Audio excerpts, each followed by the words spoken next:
তো বন্ধুরা, সবার জন্য বড় খুশিখবর রয়েছে। আর কাউকে কিন্তু হিয়ারিংয়ের জন্য যেতে হবে না।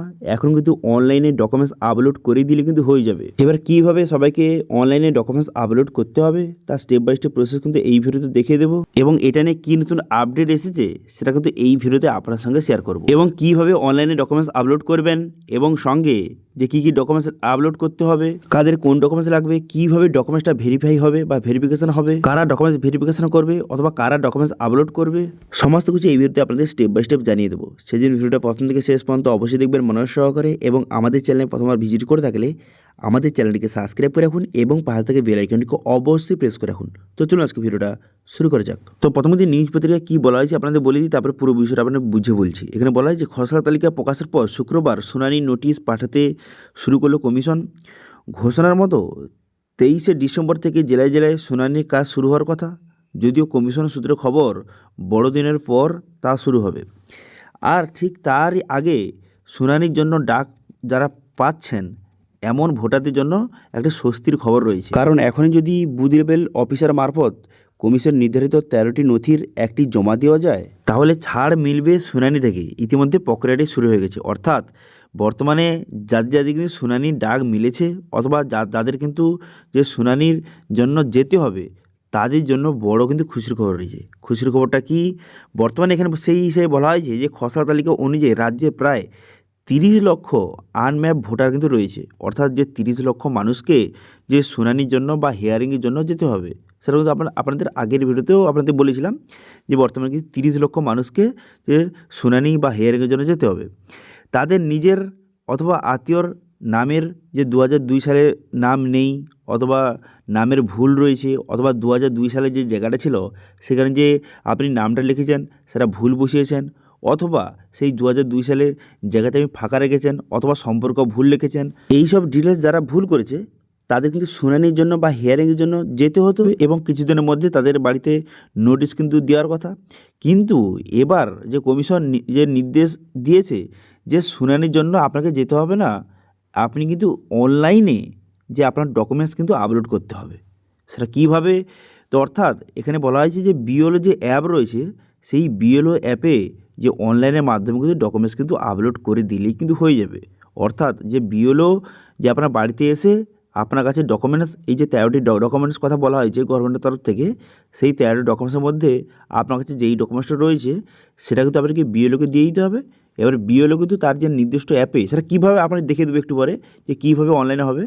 এবার সেখানে কিন্তু সেই ডকুমেন্টসটা আপলোড করে দিলেই কিন্তু আপনার কাজ কিন্তু হয়ে যাবে। যদি সেটা অ্যাপ্রুভ হয়ে যায় সেক্ষেত্রে আপনাকে কোনো রকম শুনানি বা হিয়ারিংয়ের জন্য আর আপনাকে যেতে হবে না, ঠিক আছে। এখানেই কিন্তু আপনার কাজ কমপ্লিট হয়ে যাবে, সেটা কিন্তু এখানে বলতে যাওয়া হয়েছে। এবার এটা কেন করা হচ্ছে, যাতে কিন্তু ভোটারদের যাতে হয়রানি কম হয় এবং হিয়ারিংয়ের জন্য তাদের যাতে না যেতে হয়, সেই জন্য কিন্তু এই ব্যবস্থা কিন্তু করেছে।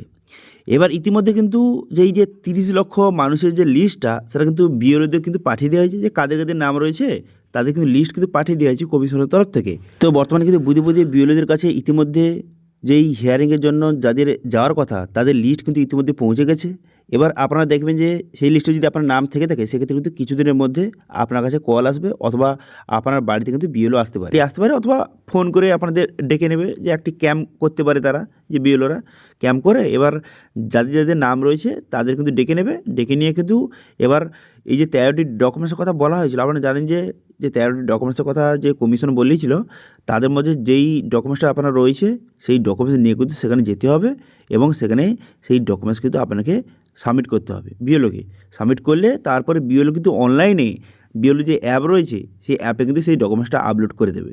কীভাবে সেটা একটু পরেই আপনাকে দেখিয়ে দিচ্ছি। প্রথমে আপনারা জেনে রাখুন যে এইভাবে যে বর্তমানে যারা কিন্তু যে হিয়ারিংয়ের জন্য যাদের ডাক আসার কথা তার জন্য সবথেকে বড় খুশির খবর, আর আপনাকে হিয়ারিংয়ের জন্য যেতে হবে না, এই বিএলওর কাছে ডকুমেন্টস দিয়ে দিলেই কিন্তু হয়ে যাবে।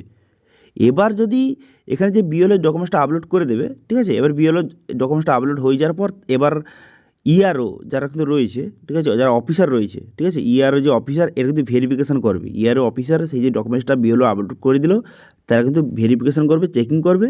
এবার যদি ডকুমেন্টসটা ঠিকঠাকভাবে হয়ে থাকে সেক্ষেত্রে কিন্তু আপনার অ্যাপ্রুভ হয়ে যাবে, আর আপনাকে হিয়ারিংয়ের জন্য যেতে হবে না, ঠিক আছে, বোঝা গেল বিষয়টি ক্লিয়ার।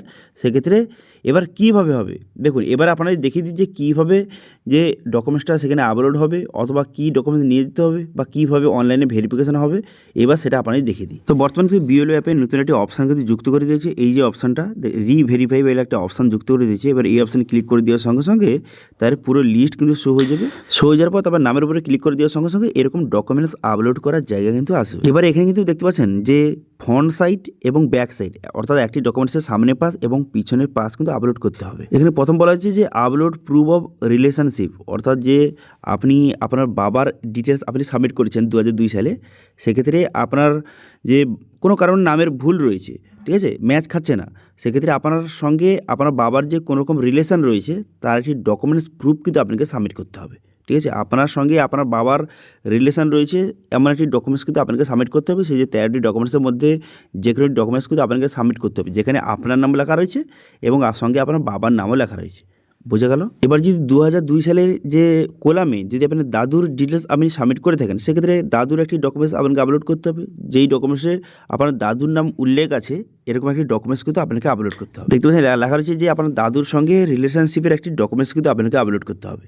সেই জন্য যে আপনি যদি দাদুর ডিটেলস আপনি সাবমিট করে থাকেন 2002 সালে যে কোলামে, সেক্ষেত্রে কোনো কারণে যদি কোনো ভুল থেকে থাকে, সেক্ষেত্রে হিয়ারিং লিস্টে যদি আপনার নাম থেকে থাকে, সেক্ষেত্রে এই দাদুর জায়গায় কিন্তু আপনার দাদুর একটি ডকুমেন্টস আপলোড করতে হবে এবং সঙ্গে তাহলে এবার আপনার সঙ্গে আবার দাদুর সম্পর্কটা বুঝবে কীভাবে দেখুন, দাদুর জায়গায় আপনার বাবার একটি ডকুমেন্টস আপলোড করতে হবে যেখানে আপনার বাবার নাম লেখা রয়েছে এবং আপনার দাদুর নাম লেখা রয়েছে, এবং এই যে রিলেশনশিপ পেরেন্টস এখানে কিন্তু আপনার একটি ডকুমেন্টস আপলোড করতে হবে যেখানে আপনার নাম এবং আপনার বাবার নাম। তাহলে হয়ে গেল, তাহলে আপনার নাম এবং আপনার বাবার নাম হয়ে গেল, এবং তার পরের যে অপশানে সেখানে কিন্তু আপনার বাবার নাম এবং আপনার দাদুর নাম হয়ে গেলে কিন্তু আপনার রিলেশনটা প্রুভ হয়ে যাবে। ওকে, এরপর কিন্তু আপলোড বিএলও লেটার, বিএলও কাছে একটি লেটার থাকবে। এবার সে যে আপনার এই ডকুমেন্টসটাকে অ্যাপ্রুভ করছে, রিকমেন্ড করছে, এবারে সেটা কিন্তু সে লিখে দেবে। অর্থাৎ একটা এক্সাম্পল হিসেবে আপনাদের বুঝিয়ে দিচ্ছি। দেখুন, বর্তমানে ধরুন নাম লেখা রয়েছে যে আপনার বাবার ডিটেলস যে আপনি সেখানে সাবমিট করেছেন 2002 সালে কোলামে, সেখানে আপনার বাবার নামটা রয়েছে রবীন কুমার মণ্ডল, কিন্তু আপনার বাবার নামটা হবে রবীন মণ্ডল। সেক্ষেত্রে রবীন মণ্ডল এবং রবীন কুমার মণ্ডল এই যে একই, সেটা কিন্তু বিএলও রেকমেন্ড করছে যে হ্যাঁ এই দুজন মানুষ একই। অথবা আপনার নাম ভুল রয়েছে, সেক্ষেত্রে যে ইন্দ্রজিৎ মণ্ডল বা ইন্দ্রজিৎ কুমার মণ্ডল, এবার এই দুজন মানুষ যে একই সেটা কিন্তু বিএলও রেকমেন্ড করছে। সেটা কিন্তু একটি লেটার কিন্তু বিএলওকে প্রোভাইড করবে কমিশনের তরফ থেকে। এবার সেখানে কিন্তু বিএলও ফর্ম সেটা ফিল আপ করে বিএলও নিচে সিগনেচার করে আপলোড করে হ্যাঁ এই দুজন মানুষ কিন্তু একই অ্যামাউন্টে রেকমেন্ড কিন্তু করে সেই ডকুমেন্টসটা আপলোড করে সাবমিট করে দিলে ব্যাস আপনার কাজ হয়ে গেল। দেখুন, এগুলো কিন্তু আপনাকে কোনো কিছু করতে হবে না, এগুলো সব কিছু কাজ বিএলও করবে। আপনাকে শুধু বিএলও যখন ফোন করবে বা বিএলও ক্যাম্প করে যখন আপনাকে ডাকবে, তখন কিন্তু সেই 13টি ডকুমেন্টসের কথা যে বলা হয়েছিল সেই ডকুমেন্টসের মধ্যে যে কোনো ডকুমেন্টস কিন্তু আপনাকে নিয়ে যেতে হবে, অথবা বিএলও বলে দেবে যে কী ডকুমেন্টস যে নিয়ে যেতে হবে। সেই মতো আপনাকে সেই ডকুমেন্টসটা নিয়ে কিন্তু বিএলও কাছে গেলে কিন্তু সে ডকুমেন্টসটা আপনাকে যে নিয়ে কিন্তু সে আপলোড করে দেবে। ব্যাস আপনার কাজ কমপ্লিট, আর আপনাকে হিয়ারিংয়ের জন্য বা শুনানির জন্য আপনাকে আর যেতে হবে। ঠিক আছে, বোঝা গেল, বিষয়টি ক্লিয়ার হলো। তো এটি ছিল আজকে আপডেট ভিডিও। ভালো লাগে তাহলে ভিডিওকে লাইক করে দেবেন এবং ভিডিও কিন্তু বন্ধুর সঙ্গে শেয়ার করে দেবেন, এবং আমাদের চ্যানেলে প্রথমবার ভিজিট করে থাকলে আমাদের চ্যানেলটিকে সাবস্ক্রাইব করে রাখুন এবং পাশে থেকে বেল আইকনটিকে অবশ্যই প্রেস করে রাখুন। আজকে ভিডিওটা এই পর্যন্ত, দেখা হচ্ছে নেক্সট ভিডিওতে। Thank you.